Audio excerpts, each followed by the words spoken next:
Hello, BookTube. Well, it's a somber day, of course. Horrifying news coming out of New Zealand, a mass shooting, and it involves YouTube, as it was inevitably going to do one of these days. The shooter names the biggest YouTuber, PewDiePie, in a confessional video right before he commits his crimes. And there's all sorts of 80 million different kinds of media spin about what that means or if it means anything, and it's caused a huge amount of a backlash and forelash on social media and elsewhere, and it no doubt will continue in coming weeks. And it's just so depressing. It's just such a depressing subject. The worst take that I have seen on it in social media so far is worse not because it's the hottest and the dumbest, but because it might end up being true, which is that instead of asking whether or not certain discrete factors radicalized this gunman, we should be asking whether or not the United States is radicalizing the rest of the world. And I don't want to think about any of this, and yet I can't just turn away from the stories. I have to read about them and know what this was and what happened. It's an event that happens in our time. But I thought for now, just for a couple of videos, I would get away from it all and just enjoy your company, if that's okay with you. I've got a mail haul here that I thought we'd go through together, not because the mail must go on, not because it's any attempt to trivialize the tragedy that happened on the other side of the world, but because I want a little ray of companionability in a day that has otherwise been blighted by the news. I have Frida, and I would like you as well. So let's just look through some books and see if we can get any relief, especially since the mail haul in question is trying to cheer me up, as they sometimes do. There's 3 packages, but then there's not 1, not 2, but 3 big boxes. So it might be worth a look, and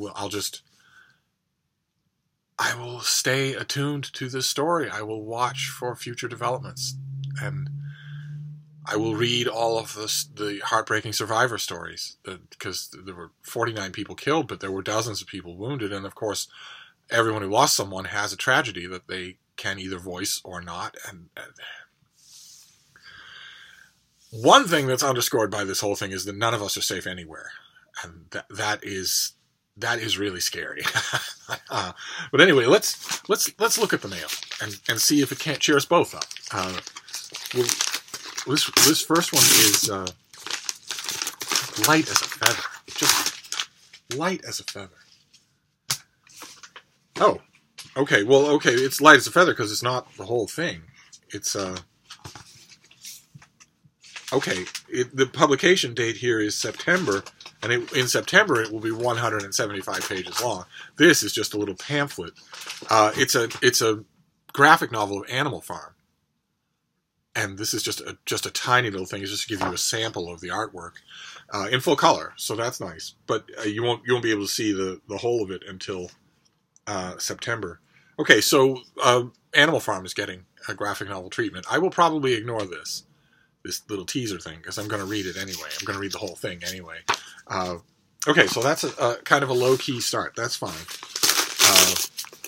Let's see what this next one is.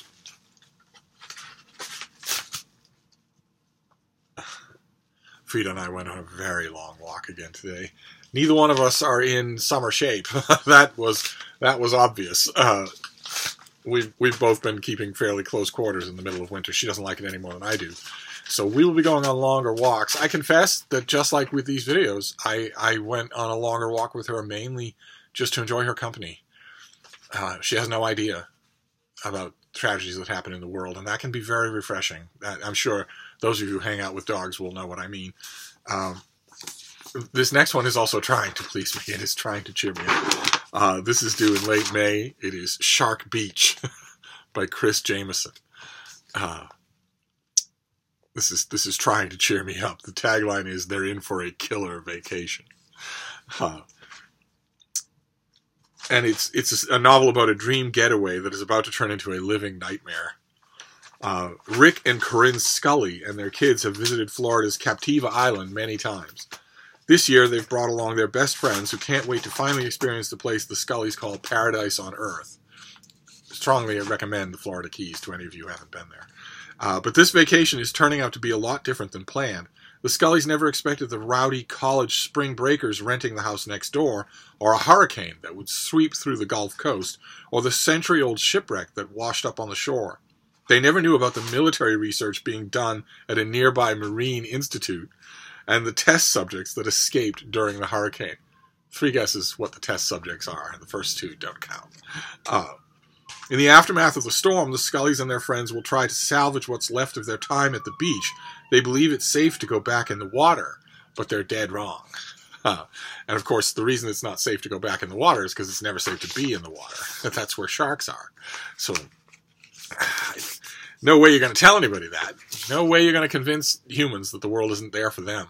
Always amazes me when a surfer goes out to a break way out, 100 yards, half a mile away from shore, at dawn. As dawn is coming up, and bobs around, looking exactly like a seal from beneath, and occasionally dashes for the waves and then bobs back out again. It always amazes me when such a surfer is attacked or bitten that they express surprise. But they do. They invariably do. And also beach goers of all kinds who are out swimming at absurd lengths or whatever. Or the famous footage of that young woman who was on a cruise in the South Seas. Absolutely shark-infested waters. I'm sure she had been told that. And she just dived. A whole bunch of them from the boat just dive into the water to swim in the ocean. Within sight of the decks of their cruise ship with everyone filming. And of course, on film, a shark shows up out of nowhere, leisurely swims over the young woman and bites off one of her legs because she was swimming in the shark's kitchen. But apparently this guy has written other shark thrillers that I have not read. So I may have to go and buy the first 2 before I read the 3rd one. Although I am informed. I am informed by the publicist that you don't need to do that. That each one is a standalone novel. That's fine. I just don't like the idea of there being giant killer shark novels out there that I haven't read. Oh, fantastic. Okay. We saw this already. This is the finished copy, so this will have artwork. Yes, it does. Oh my, very nice. This is the finished copy. This comes out in April, I'm sure. Yes, on April 2nd is March 5th, all over again. This is A Season on the Wind, Inside the World of Spring Migration by Ken Kaufman. It's about, you can make out on the cover there, migrating birds. Only this finished copy has color photos to gives an idea of maps and plumages and whatnot. And that's all that this is. It's just, it gives us a close look at one season in one key site that reveals the amazing science and magic of spring bird migration and the perils of human encroachment. So I have the advanced copy, and I haven't got to this, even though it's exactly my thing. It's exactly what I like to read. So we're doing fine so far. I'm discounting the George Orwell thing because I'm not interested in a teaser trailer. I want the book. I'm perfectly going to read it. I know that anyway, so I'm discounting that. But the first 2, a bird book and a shark book, that's not bad. Now we move on to the boxes. We've got a stack of boxes here. It's twice as tall as Frida. So we'll just see what we have here. They must all be finished copies. And maybe the fact that they're boxes means that they are substantially finished copies. That would be fun.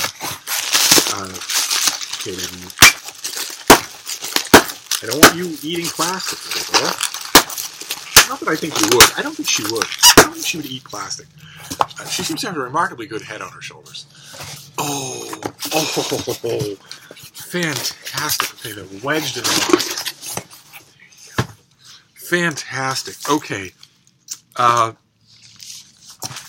These are from Harvard University Press. These are the next 2 volumes in the Itati Renaissance Classic Library that they have. Forever and ever they had the Loeb Classical Libraries in the little red and green volumes where you get the Latin on one side and the English on the other, the Greek on one side and the English on the other. And they also do, Harvard also does the Itati series, which gives us Italian Renaissance classics, including many, many in the Itati series that have never had an English language translation before, as amazing as that is. And they're wonderful volumes. They're all sky blue, and they give you usually fantastic introductions to squarely situate you with the material. They give you tons of good notes. The translations are almost always wonderful, and they always work from really good, reputable sources. So let's see what we have here today. These next two. So the first one is on Human Worth and Excellence by Giannozzo Manetti. This is translated by Brian Koppenhaver. And Manetti was a celebrated diplomat, historian, philosopher, and humanist scholar of the early Renaissance, who mastered ancient Greek and Hebrew as well as classical Latin. In this treatise, dedicated to Alfonso of Aragon, King of Naples, Manetti addresses a question central to the anthropology of the Renaissance. What are the moral, intellectual, and spiritual capabilities of the unique amalgam of body and soul that constitutes human nature? Fantastic. And as usual, the pub sheet says it right here, that this is the first complete translation of this book in English. Astonishing, and yet it happens with regularity with the Itachi books. So I imagine, okay, yeah, this came out, it says March. These are probably late getting to me, but that's okay. And then the next one is Angelo Poliziano. And this is Greek and Latin poetry. And Poliziano was one of the great scholar poets of the Renaissance and a leading figure in Florence during the age of the Medici. His poetry, composed in a variety of meters, includes epigrams, elegies, and verse epistles, as well as the translations of Hellenistic poems. And this whole collection is also here being translated to English for the first time in 2019. Everyone in Florence knew this man's name. Everyone knew his work. Everyone just assumed, when he was walking the streets of Florence, that his work would always be known. And this is the very first translation into English. I think that's astonishing.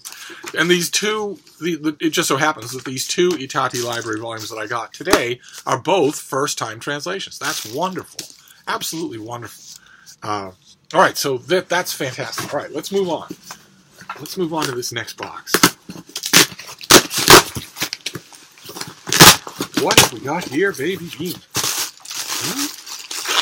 Once again, I want to pop all this plastic, not just because I don't want her to get any ideas, but also because I'm basically 6 years old. I want to make sure that I get rid of all of this stuff. I wonder now if all of these are going to be from Harvard.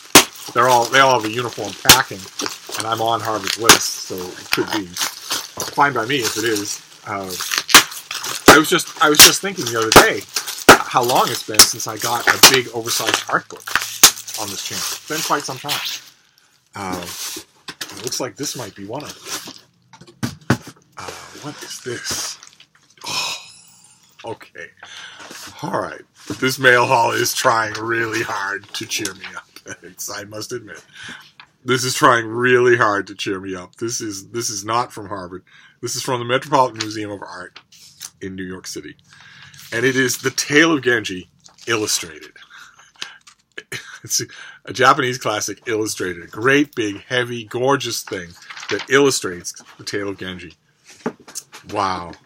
With its vivid descriptions of imperial society, gardens, and architecture in the early 11th century, The Tale of Genji, often regarded as the world's first novel, has captivated audiences around the globe and inspired artistic traditions for thousands of years.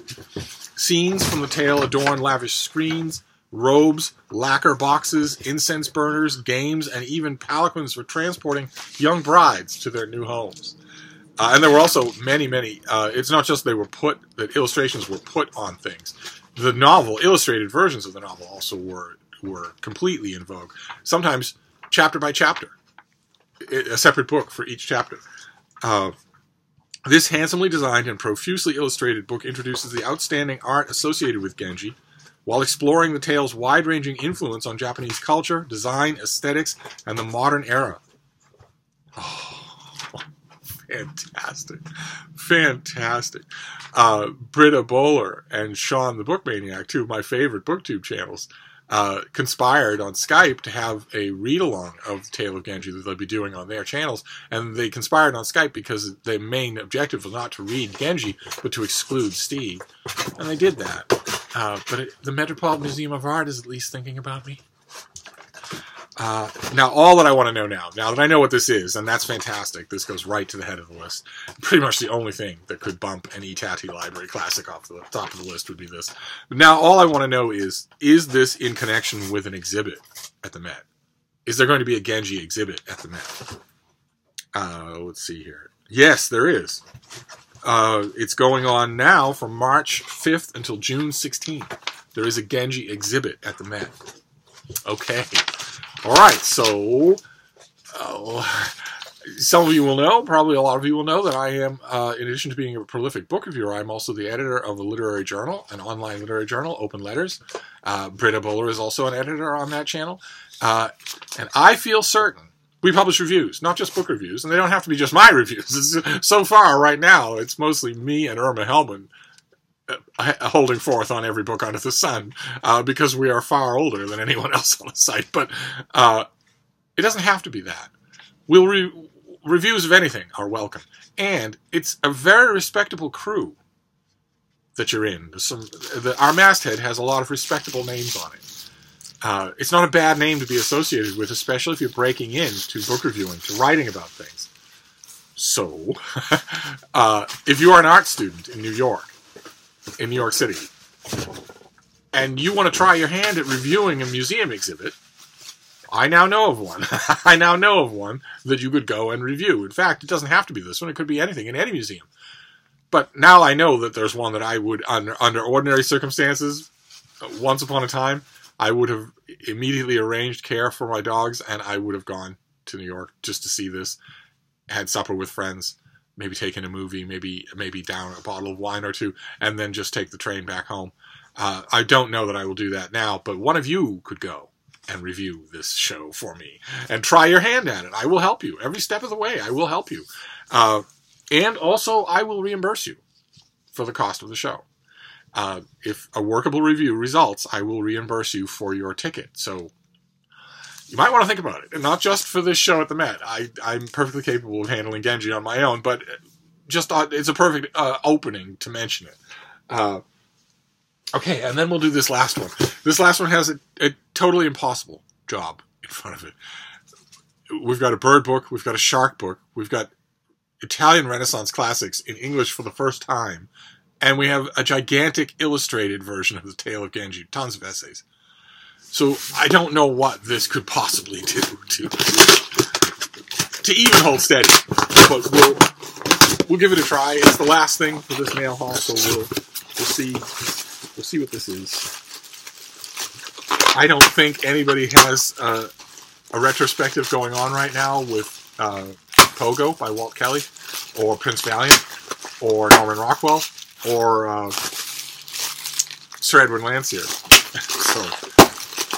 So it looks like this is another big art book of some kind. So that's great. I'm getting all these art books all at once.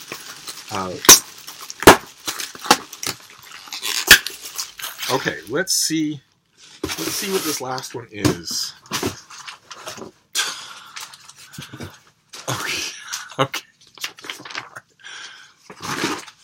Okay, this is from Yale. This mail haul is really trying to please me. It really is trying to cheer me up. This is a gigantic, gorgeous volume by Elizabeth Goldring of Nicholas Hilliard, Life of an Artist. Hilliard. Incredible. This illustrated biography follows Nicholas Hilliard's long and remarkable life from the West Country to the heart of Elizabethan and Jacobean courts.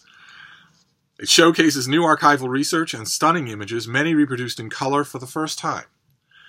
Hilliard's portraits, some no larger than a watch face, have decisively shaped perceptions of the appearance and personalities of many key figures in one of the most exciting and volatile periods in British history.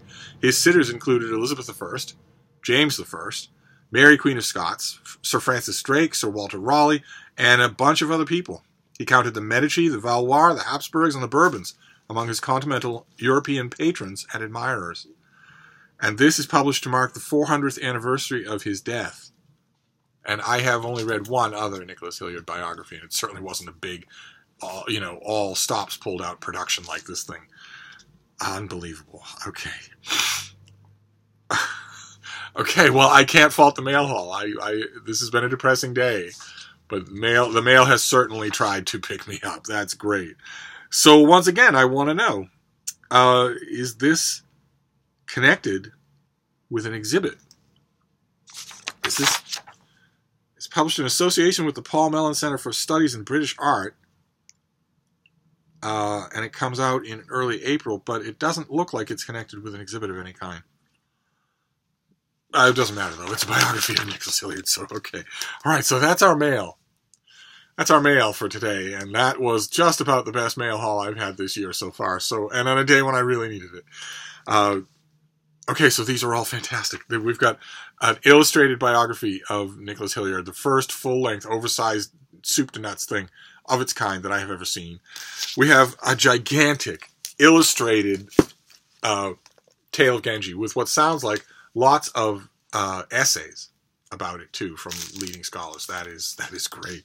We have 2 Itati Library volumes of the Italian Renaissance, both of them first-time translations into English. We have A Season on the Wind, the finished copy of a book about the bird migration. And we have Shark Beach by Chris Jameson, a giant killer shark novel. So, I don't know. I don't know.